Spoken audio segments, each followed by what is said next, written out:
Hello everybody, this is Ray with simfly.com.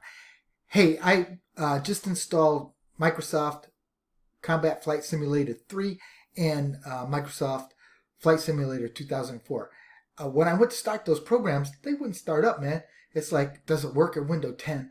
And after doing a lot of research on the internet, I found that there's a patch because in the old days, you had to use the last disk to run the program after you installed the program. And now they've got this patch where you don't need to. And in Windows 10, that's basically what the problem is because now Windows 10 don't have the ability to search for the CD to run it off the CD that's in your CD-ROM.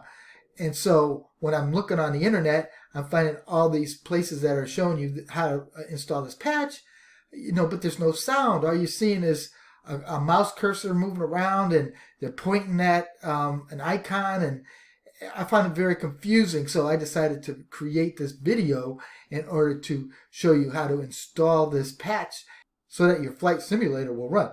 So anyway, here we go. First of all, I want you to go to simfly.com. Anyway, to get started, then you're just going to scroll down here. Notice I do have a link here so you can download your free copy of Microsoft Combat Flight Simulator 3 for your computer. And the computers today, they can handle a program like this no problem. But what you want to do is you need to download this patch. After you install the program and you try to run it, nothing's going to happen. It's going to be like dead, like the link doesn't go anywhere. That's because the program's trying to find the CD-ROM, and Windows don't have that capability in there anymore for that program to find the disk in the CD-ROM. So you need this patch to work around that. So what you're going to do is after you install it, you're going to come here to simfly.com and you're going to download this patch. Now after you download this patch, you're going to go to wherever you saved your patch at, which I saved mine right here. And you're going to go to the file, which is right here. You're going to click on the file, right mouse click on it, and extract all.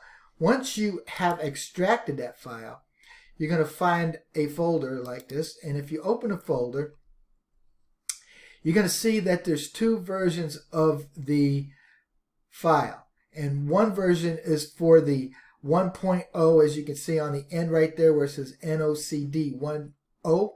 That is for the 1.0 version. And this file here is for the 3.1 version, and I have installed the 3.1 version. If you download the file off of simfly.com, you're going to have the 3.1 version. And so what you want to do is you want to double click here. You want to highlight this CFS3 and then right mouse click on it, and you want to actually copy this file. Once you've copied this file, you can close that out and go to where your icon is to run your Combat Flight Simulator. So I have this one here for my Combat Flight Simulator 3, and I have this icon out here for my Microsoft Flight Simulator 2004. Now there are two different patches for these. Okay, so I'm giving you the one right now for Combat Flight Simulator 3. You might right mouse click on this, and you're going to go and open a file in its location. So when you open a file in its location, there it is right there. So you just leave that there. You right mouse click on it and you actually paste it. And it's going to say, do you want to replace this file in the file destination? You say yes. And then it's going to say you need administrator rights. So you just say go ahead and continue. And it's going to, boom. Now it's loaded up and your Microsoft Flight Simulator will run.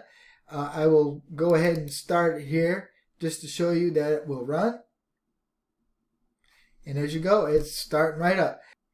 Okay, so you can see it was that easy to, install that patch in there and get your Microsoft Flight Simulator 3 running. So with that said, this is Ray Albert with simflight.com. I'll see you in the next video, or maybe I'll be flying some simulator and you'll be able to see how I do in combat. Talk to you later.